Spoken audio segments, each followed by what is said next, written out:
سلام اس پر کہ جس نے بے کسوں کی دستگیری کی، سلام اس پر کہ جس نے بادشاہی میں فقیری کی، سلام اس پر کہ اسرار محبت جس نے سمجھائے، سلام اس پر کہ جس نے زخم کھا کر پھول برسائے، سلام اس پر کہ جس کے گھر میں چاندی تھی نہ سونا تھا، سلام اس پر آقا صلی اللہ علیہ وسلم ذات گرامی کی طرف وقت کو مختصر کیا، خطبہ ختم کیا، آپ کی ٹھنڈ کے وقت باعث کہ آپ کو اذیت نہ ہو، سلام پیش کر پوچھا معروضات ہوں گی۔ سلام اس پر کہ جس کے گھر میں چاندی تھی نہ سونا تھا، سلام پیش کر رہا ہوں اور پورا ایک نصاب پیش کر رہا ہوں آپ کے سامنے۔ سلام اس پر کہ جس کے گھر میں چاندی تھی نہ سونا تھا، سلام اس پر کہ ٹوٹا بوریا جس کا کچھ ہونا تھا، سلام اس پر جو سچائی کی خاطر دکھ اٹھاتا تھا، سلام اس پر جو بھوکا رہ کے اوروں کو کھلاتا تھا، سلام اس پر جو امت کے لیے راتوں کو روتا تھا، سلام اس پر جو امت کے لیے راتوں کو روتا تھا، سلام اس پر جو فرش خاک پہ جاؤں میں سوتا تھا۔ یہ جو جاڑوں کا سردی کا زمانہ ہے، سلام اس پر کہ جس کے نام لے کر اس کے شید آئی، الٹ دیتے ہیں تخت کیسریت فوج دارائی، سلام اس ذات پر جس کے پریشان حال دیوانے سنا سکتے ہیں اب بھی خالد و حیدر کے افسانے، ناموس رسالت پہ قربان ہونے والے سنا سکتے ہیں اب بھی خالد و حیدر کے افسانے، سلام ہو ناموس رسالت پہ قربان ہونے والوں کو جو سنا سکتے ہیں آج بھی خالد و حیدر کے افسانے۔ اے شہیدان ناموس رسالت، یہ نہ سمجھنا کہ تم چلے گے، ہم بھی سناتے رہیں گے تاکہ عمل خالد و حیدر و حسین کے افسانے۔ آج 8ویں دستار بندی کی یہ خوبصورت مجلس اور میلاد مصطفیٰ صلی اللہ علیہ وسلم کی 21ویں مجلس قائم ہے، جس خوبصورت انداز کے ساتھ نعت مبارک پڑھی گئی اور آپ نے سنی۔ تقریباً ہمارا کام پورا ہو گیا، کیونکہ نعت ہی ایک ایسا پیغام ہے جس کے ذریعے امت کو بیدار کیا جاتا ہے۔ آج کے دور میں جب نوجوان گانوں اور فحش کی طرف جا رہا ہے، آج ان بچوں نے حفظ قرآن کیا، ان کو مبارک، ان کے والدین، ان کے اساتذہ کو مبارک، اور پوری مجلس انتظامیہ، مسجد شورا اور جامعہ لطیفیہ نظیریہ محمدی روحانی قافلہ کے ہر کارکن، تمام طریقت الصالحین کے احباب جو یہاں موجود ہیں، یہاں سے دور دراز ہیں، میں سب کا بہت ممنون و مشکور ہوں اور سب کو مبارکباد پیش کرتا ہوں کہ کیا آپ نے بڑھ چڑھ کر اس کام میں میری مدد و معاونت کی۔ یہ کام کیا ہے؟ یہ قرآن تقدیس کو لے کر بڑھتے ہیں، ایمان کو لے کر بڑھتے ہیں، تقدیس کو لے کر بڑھتے ہیں، ایمان کو لے کر بڑھتے ہیں۔ ہم دار و رسم کے دیوانے قرآن کو لے کر بڑھتے ہیں۔ قرآن کی عظمت یاد رکھو، قرآن کی عظمت یاد رکھو، قرآن اصول ہستی ہے، قرآن کی عظمت یاد رکھو، قرآن اصول ہستی ہے۔ کچھ اہل یقین ہی سمجھے ہیں یہ باب قبول ہستی ہے۔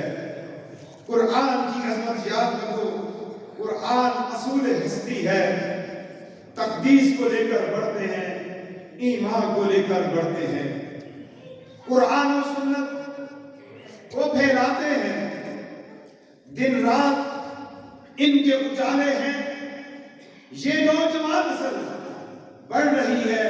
قرآن کی عظمت یاد رکھو، قرآن اصول ہستی ہے۔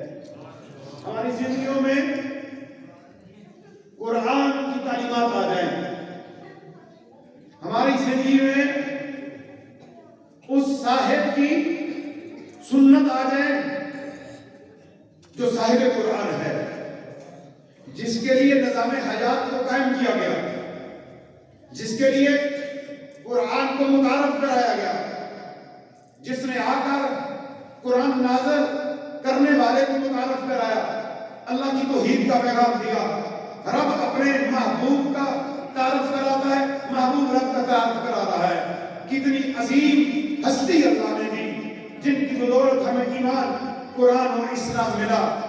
تو ہم نے قرآن صرف حفظ نہیں کرنا، طلباء آپ صرف حافظ نہیں ہو، بلکہ حفظ حاصل کرنے کے بعد اس علم کو آگے پھیلانا ہے۔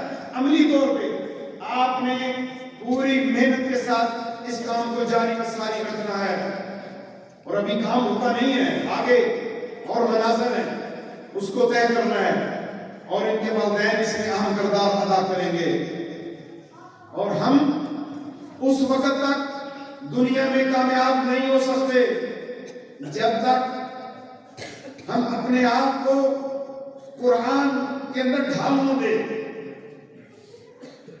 جب تک ہم قرآن کی بات کو نہیں مانیں گے۔ اہل اللہ نے ہمیں قرآن کی تعلیم دی، سنت مبارک کی تعلیم دی، آپ سب کے مشائخ اعظام پیران کبار نے، آپ کے اساتذہ نے ہمیں قرآن اور سنت کی تعلیم دی۔ آیا اس پرفتن دور میں ہم اس پہ عمل کر رہے ہیں یا کہ نہیں؟ غور و فکر کا موقع ہے کہ ہم نے قرآن پہ کس طرح کی فکر کی ہے۔ قرآن تو ہمیں بہت سی تعلیم دے رہا ہے، بہت ہی تعلیم دیتا ہے، لیکن ہم اس کی تعلیم نہیں مان رہے۔ قرآن ہمیں نماز کا درس دیتا ہے، قرآن ہمیں روزے کا درس دیتا ہے، قرآن ہمیں زکوٰۃ کا کہتا ہے، قرآن ہمیں صدقات کا کہتا ہے، قرآن ہمیں والدین کی خدمت کا کہتا ہے، قرآن حسن سلوک اور اچھی زبان استعمال کرنے کا کہتا ہے۔ قرآن میں بہت سارے احکامات ہیں، لیکن ہم قرآن پڑھتے بھی نہیں اور عمل بھی نہیں کرتے۔ اور جنہوں نے قرآن کو پڑھا اور سمجھا، انہیں اس کی قدر و قیمت کا پتہ ہے۔ مشہور صوفی حضرت شفیق بلخی ایک مرتبہ حضرت عبداللہ بن مبارک رحمۃ اللہ تعالی کے پاس تشریف لے گئے، اور حضرت عبداللہ بن مبارک نے آپ کو پہچانا نہیں، تو حضرت عبداللہ بن مبارک نے شفیق بلخی رحمۃ اللہ تعالی سے پوچھا آپ کہاں سے آئے ہو؟ تو وہ فرماتے ہیں میں بلخ سے۔ فرمایا تم شفیق بلخی کو جانتے ہو؟ انہی سے پوچھ رہے ہیں حضرت عبداللہ بن مبارک۔ تو وہ فرماتے ہیں جی حضور میں جانتا ہوں۔ فرمایا مجھے ان کے بارے میں کچھ آگاہ کرو، ان کے رہنے سہنے کا طریقہ کیا ہے؟ تو شفیق بلخی فرماتے ہیں کہ ان کا طریقہ مختصر بتا دیتا ہوں۔ انہیں کچھ نہیں ملتا، یعنی ان کو اگر کچھ نہیں ملتا تو صبر کرتے ہیں، اور جب کچھ مل جاتا ہے تو شکر کرتے ہیں۔ سبحان اللہ۔ یہ کس نے کہا؟ شفیق بلخی نے حضرت عبداللہ بن مبارک کے سوال میں بتایا کہ جن کا آپ پوچھ رہے ہیں جب انہیں کچھ نہیں ملتا تو صبر کرتے ہیں، اور جب کچھ مل جاتا ہے تو شکر کرتے ہیں۔ یہ سن کر عبداللہ بن مبارک نے فرمایا یہ تو کوئی خاص بات نہیں، یہ تو ہمارے ہاں کتوں کا بھی طریقہ ہے کہ انہیں ٹکڑا نہیں ملتا تو صبر کرتے ہیں، اور کوئی انہیں روٹی کا ٹکڑا دے دے تو دم ہلا کر اس کا شکریہ ادا کرتے ہیں۔ یہ تو جانوروں کی خاصیت ہے، اس کے علاوہ کوئی ہمیں بتاؤ۔ تو حضرت شفیق بلخی رحمۃ اللہ تعالی آج ہی سے عرض کرتے ہیں حضور میں تو اتنا ہی جانتا تھا جو بتا دیا، آپ بتائیے کون سا طریقہ ان لوگوں کو اختیار کرنا چاہیے، میں جاؤں گا تو آپ کے طریقے کے مطابق ہی زندگی بسر کرنے کے متعلق آگاہ کر دوں گا۔ فرمایا جب کچھ نہ ملے، جب کچھ نہ ملے تو شکر ادا کرو، جب کچھ نہ ملے تو شکر ادا کرو، جب کچھ مل جائے تو دوسروں کو دے دیا کرو۔ کتنی بڑی نصیحت کی ہے، کتنا بڑا قرآن کے متعلق آگاہی فرمائی ہے۔ آج ہمیں ملتا نہیں، ہم شور و ویلا ڈالتے ہیں، اور جن کے پاس ہے وہ مال پہ قابض ہیں۔ مال کا قبضہ چھوڑ دو، مال تمہارا نہیں ہے، مال اللہ کا ہے، زمین اللہ کی ہے، یہ دنیا اللہ کی ہے، اس کے بندے اللہ کے ہیں۔ جو تمہارے پاس ہے اس کو تقسیم کرو، اللہ کے بندوں تک پہنچو، غریبوں کی مدد تک پہنچو۔ اگر تمہارے پاس نہیں، سائل آتا ہے تو تم نہیں دے سکتے تو اچھے الفاظ سے اس کو دعا دے دو، اپنی ہمت کے مطابق اس کی مدد کرو۔ تو آپ فرماتے ہیں اگر نہیں ملتا پھر بھی شکر ادا کرنا ہے، اگر مل جائے تو پھر اسے دوسرے لوگوں کی خدمت میں جا کے آپ نے پیش بھی کرنا ہے۔ تو میرے دوستو، ہمیں قرآن کے یہ دو اصول آج سامنے آتے ہیں۔ صبر اور شکر کے ساتھ ہم نے تقسیم کرنا ہے اللہ کے بندوں میں۔ اگر یہ عادت بن گئی، میں آپ کو حلفاً منبر رسول پہ بیٹھ کے کہتا ہوں، مال تقسیم کرنے سے کم نہیں ہوتا، گھٹتا نہیں ہے، بڑھتا ہے۔ آپ اس کو بڑھائیں اور اس کو آگے لے کے جائیں۔ میرے دوستو، آپ قرآن و سنت کی تعلیمات حاصل کیجیے اور اپنے دل کو آباد کیجیے۔ مجھے ایک شخص ملا، وہ کہتا ہے کہ کوئی ایسا مجھ کو ہنر دے دیجیے کہ میں اکیلے میں اللہ سے باتیں بھی کروں، جنات کو بھی بلا کے اسے کام لے لیا کروں، آٹا بھی گون دیا کریں، جھاڑو بھی لگا دیا کریں، حضور میں آیا ہوں، مجھے ایسے بھی دیوانے ہیں۔ تو میں نے کہا بھائی یہ کام سارے کے سارے جو تو کہہ رہا ہے یہ میرے پاس تو نہیں ہے۔ ہاں، قرآن و سنت کی تعلیمات پہ عمل کر لو تو تمہیں کامیابی مل جائے گی۔ جو لوگ راتوں رات امیر بننا چاہتے ہیں، اسی طرح کوئی لوگ راتوں رات ہی روحانیت کی سیڑھی پہ پہنچنا چاہتے ہیں۔ ایک دن بیعت ہو، اگلے دن پیرانے پیر بن گئے، ایسے نہیں ہوتا۔ 40 سال جنگلوں کے اندر اولیاء نے جو ہے اپنی محنتیں کی ہیں اور تعلیم حاصل کی ہے۔ ایک شخص اپنے علاقے کے بزرگ کے پاس جاتا ہے، بہت شعرا تھا، کہتا ہے حضور میں حاضر ہو رہا ہوں، مرید ہونا چاہتا ہوں، لیکن شرط ہے میرا۔ آج کل مرید ہونے سے پہلے شرط دی جاتی ہے، پہلے زمانہ تھا بیعت کے لیے شرائط ہوتی تھی، آج مرید شرط چلتا ہے۔ کیا شرط ہے؟ مجھے بھی کئی لوگ کہتے ہیں دکان چلے گی تو میں بیعت ہو جاؤں گا، ویزا لگ گیا جس دن جہاز پہ جانے سے پہلے بیعت ہو جاؤں گا۔ نہیں، یہ نہیں ہے طریقہ کار۔ تو انہوں نے کہا ہاں تیری کیا شرط ہے؟ کہتے ہیں مجھے اس میں اعظم سکھا دیں، وہ نام سکھا دیں، بس وہ میں نام لیا کروں تو کچھ بھول جا کرے اور میرے کام آئے۔ انہوں نے کہا ٹھیک ہے، میں تمہیں اس میں اعظم سکھا دیتا ہوں اور میں تمہیں سکھاؤں گا اور تمہارے اندر کی اہلیت جو بھی ہوگی اس کے مطابق پھر تم سیکھ جاؤ گے، لیکن تمہیں بھی ایک کام کرنا ہوگا، ایک کام تم نے کرنا ہے۔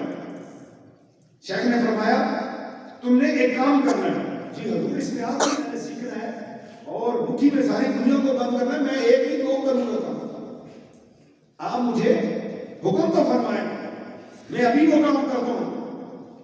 اچھا، تم شہر کیا جہاں پہ دروازہ ہے وہاں پر چلے جاؤ اور ادھر جا کے تھوڑی دیر کھڑے ہو اور منظر دیکھو وہاں کا، لوگ آ جا رہے ہوں گے، واپس آ کے مجھ کو بتانا جو تم نے دیکھا ہے۔ اس نے کہا حضور یہ تو کام مشکل نہیں ہے، میں تو ابھی گیا جناب، دوڑ کے گیا، واپس آتا ہوں اس میں اعظم لینا ہے، میں تو پوری دنیا کو مٹھی میں بند کرنا تھا، تو یہ تو ابھی میں جاتا ہوں، پھاٹک ہے، اس زمانے میں پھاٹک کرتے تھے جو بڑا دروازہ ہوتا شہر کا۔ یہ شخص شہر کے دروازے پہ جا کر بیٹھ گیا، کیا دیکھتا ہے کہ ایک کمزور سا لکڑہارا بزرگ اپنے گدھے پر لکڑیاں لاد کر چلا آ رہا ہے، اور اس شہر کا ایک کوتوال جو ہے اس نے اس کو پکڑ لیا اس گیٹ کے اوپر اور اس سے پوچھنا شروع کر دی، لکڑیاں کہاں سے لائے ہو، اور اس طرح اس کو ڈانٹ ڈپٹ شروع کر دی اور اس کی ساری لکڑیاں جو تھی وہ چھین لی اور لکڑہارے کو کہا کہ تو چلا جا۔ شخص مزدور نے یہ سارا واقعہ اپنی آنکھوں کے سامنے دیکھا اور واپس آ کے اس نے اپنے مرشد کو بتایا جن سے بیعت ابھی ہونا ہے، اسم اعظم لینا ہے۔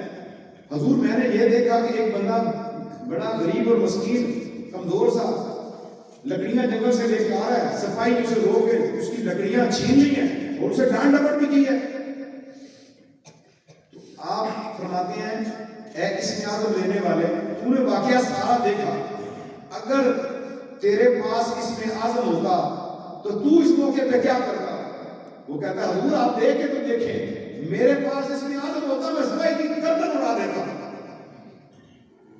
اسے تھپڑ مارتا اور وہ بزرگ جو ہے اس کی مدد کرتا۔ تو انہوں نے کیا کہا، وہ جو بزرگ ہیں جن سے سپاہی نے لکڑیاں چھینی ہیں وہ میرے مرشد ہیں، انہوں نے مجھے اسم اعظم سکھایا ہے۔ اور تیرے اندر اتنی قوت آ جائے گی، طاقت آ جائے گی کہ تو اسم اعظم لے کے لوگوں کو مارنا شروع کر دے گا۔ مارنا تو وہ بھی چاہتے تو مار سکتے تھے، وہ تو اللہ کے ولی ہیں اور میرے مرشد ہیں۔ سنیے اس بات پہ، اس حقائق پہ اپنے اندر ایک چینج لائیں۔ بدلہ لینا کوئی بڑی بات نہیں، اسم اعظم سیکھنا ہے۔ اسم اعظم سیکھنے کے لیے ابھی بھی آن لائن لوگ مجھے کہتے ہیں میں ذکر تو دے دیتا ہوں اسم اعظم کا، اللہ والا کارڈ آپ لیتے ہیں، اللہ اللہ بھی کریں گے، لیکن اس کو سیکھنا پڑے گا۔ الف لام لام اور ہا کو سیکھنا پڑے گا۔ یہ جب سیکھ جائیں گے تو پھر لکڑہارے کی طرح لوگ گالیاں بھی دیں گے، ماریں گے بھی، لیکن بولیں گے نہیں۔ علم ہونے کے باوجود، عبادتیں ہونے کے باوجود بھی اگر آپ لوگوں کو مارتے پیٹتے ہیں، انتقامی کارروائیوں میں لگے ہیں، بدلے لیتے ہیں، تو پھر بہت فکر کی بات ہے۔ میرے دوستو، قرآن ہمیں درس دیتا ہے عاجزی اختیار کرنے کی، غریبوں کی مدد کی، بدلہ نہ لینے کی، معاف کرنے کی۔ معاف کرنا سیکھیے کہ ایک شخص جس کے پاس اسم اعظم ہے اور کئی اس کے مرید آگے اسم اعظم رکھ کے دل میں اللہ کو بسا کے پھر رہے ہیں، صفائی اس سے لکڑیاں بھی چھین لیتا ہے، لیکن وہ آگے سے خاموش ہے، کھڑا ہے۔ اہل اللہ جو اللہ کے بندے ہو گئے اور اللہ کے محبوب کے پکے اور سچے غلام ہو گئے، وہ بدلے نہیں لیا کرتے۔ آپ اپنے رشتہ داروں کو معاف کریں، آپ اپنے بھائیوں کو معاف کریں، اپنی بہنوں کو معاف کریں، اپنے ہمسایوں کو معاف کریں۔ یہ تعلیم ہے قرآن کی۔ اگر قرآن کی تعلیم کے ہم خلاف جا رہے ہیں تو پھر اس نشست و برخاست کا کوئی فائدہ نہیں، اس محفل کا کوئی فائدہ نہیں، اس کنوکیشن کا کوئی فائدہ نہیں، اس دستار بندی کا کوئی فائدہ نہیں۔ اگر ہم قرآن پہ عمل نہیں کرتے، ہم حافظ بنتے ہیں، قرآن پہ عمل نہیں کرتے، حافظ بنتے ہیں، زنا و بدکاری میں لگے رہتے ہیں، حافظ بنتے ہیں، بدنگاہی اور بے پردگی میں لگے رہتے ہیں، حافظ تو بن جاتے ہیں لیکن شریعت و طریقت کے کوئی اصول اس پہ چلتے نہیں۔ ہماری زبان سے لوگوں کو دکھ ہوتا ہے، ہم غیبتیں کرتے ہیں، کسی کو دیکھ لیں، کسی کی عزت کو دیکھ لیں تو ہم اس کے خلاف بولتے ہیں، یہ کہاں سے آ گیا، اس کو اتنی عزت مل گئی، بدگمانیاں کرتے ہیں، بہتان لگاتے ہیں، لوگوں کے دل دکھاتے ہیں۔ قرآن اس کی نفی کرتا ہے ان چیزوں کی۔ لوگوں اپنے اعمال کا محاسبہ کرو، اپنی نیکیوں کی حفاظت کرو۔ تمہارے مال جو تمہارے پرس میں یا اکاؤنٹ میں ہیں، ان کی حفاظت سے زیادہ تمہاری نیکیاں جن کی حفاظت کرنی ہے، ہم غیبت کر کے، تہمتیں لگا کے، الزام لگا کے ہم اپنی نیکیاں دوسرے بندے کے نامہ اعمال میں انٹری کروا رہے ہیں۔ ہم اپنی نیکیوں کو بچا لیں اگر دو چار ہیں، قیامت والے دن بہت رسوائی ہوگی، بہت غریب ہوگا وہ بندہ۔ قیامت والے دن سب سے زیادہ غریب ہوگا وہ بندہ۔ دنیا کا غریب 40 سال پہلے، میرے آقا کا امتی، دنیا کا غریب 40 سال پہلے جو ہے وہ جنت میں داخل ہو جائے گا، لیکن دنیا کا امیر، دنیا کا گناہگار وہاں پہ سب سے بڑا مفلس و ندار ہوگا، غریب ہوگا، اس کی کوئی اوقات سننے والا نہیں ہوگا، کیونکہ اس نے لوگوں کی غیبتیں کر کے، لوگوں کی برائیاں بیان کر کے، لوگوں کے الزام اور تہمتیں لگا کر اس نے اپنی نیکیاں جو تھی وہ بھی دوسروں کو دے دی ہیں۔ تو بس اپنی نیکیوں کو بچائیے اور مخلوق خدا کی مدد کیجئے اور خدمت کیجئے، قرآن و سنت کے مطابق عمل کیجئے، اسی میں بقا ہے۔ نماز کی پابندی اپنے لیے ہر چیز سے ضروری کام، روزمرہ کے کاموں میں سے نماز کو ضروری کیجئے، تلاوت قرآن کو ضروری کیجئے، روزمرہ کی بنیاد پہ بھلا 10 روپے صدقہ ہی دے دیجئے. آپ کے پاس کوئی ایسے لوگ بھی ہوں گے جو بڑے اچھے کپڑے پہنتے ہیں اور گھروں میں رہتے ہیں، لیکن کیا پتا کہ ان کے گھر میں آٹا بھی ہے یا نہیں، ان کے پاس کھانے کے لیے سبزی گوشت اور فروٹ بھی ہے یا نہیں، ان کے بچوں کے پاس دودھ ہے یا نہیں. کم از کم آپ اپنے ہمسایوں کی خبر گیری کریں، اس فقیر کی بات کو مانیں. بہت سے لوگ سوال نہیں کرتے، بہت سے لوگ مانتے نہیں. جو مانگنے والے چوراہوں پہ کھڑے ہیں ان کو تو آپ دیتے ہیں، بے شک دیں، لیکن ان کا بھی تو خیال کریں. جو اپنے گھروں میں بیٹھے ہیں سوال نہیں کرتے، مانگتے نہیں ہیں. آپ کے دروازے کے ساتھ جس کا دروازہ ہے اس کا دروازہ بھی تو کبھی کھٹکھٹا کے پوچھئے، بھئی میرے ہمسائے آپ کو کوئی تکلیف کوئی پریشانی، بلکہ ذرا سا شبہ پڑ جائے کہ اس پہ غربت طاری ہے تو بغیر پوچھے کچھ ہدیہ لے کے کچھ تحفہ لے کے اس کی بارگاہ میں پہنچ جاؤ. جو بندہ اللہ کی مخلوق کے بلانے کے بغیر اس کے دروازے پہ جا کے دیتا ہے، اللہ کہتا ہے یہی تو میرا دوست ہے، یہی تو میرا رفیق ہے. اور ایسے رفیقوں اور دوستوں کو اللہ جنت والے دن بھی ملا دے گا جو دنیا میں دوستی کرتے ہیں اللہ کے لیے، دنیا میں محبت کرتے ہیں اللہ کے لیے، دنیا میں محبت کرتے ہیں رسول اللہ کے لیے. نہ خون ہے، نہ رشتہ داری ہے، نہ کوئی اور کاروبار ہے، تعلق ہے تو صرف اللہ کا ہے، صرف اللہ کا تعلق قائم کرتے ہیں. میرے دوستو اس نام کو سیکھیے، یہ نام تجھے اس مقام پر پہنچا دے گا. صرف 5 منٹ یا 7 منٹ کا ذکر کر کے پھر دعا یہ والا سلسلہ ہوگا 10 منٹ میں انشاءاللہ. پھر لنگر شریف آپ کے لیے کھانے کا سارا روٹی کا بہترین انتظام ہے، تمام احباب کھانا کھا کے جائیں گے. اسی کے اللہ کی طرف دعوت دے رہا ہوں، دل میں اللہ کو بسا لو.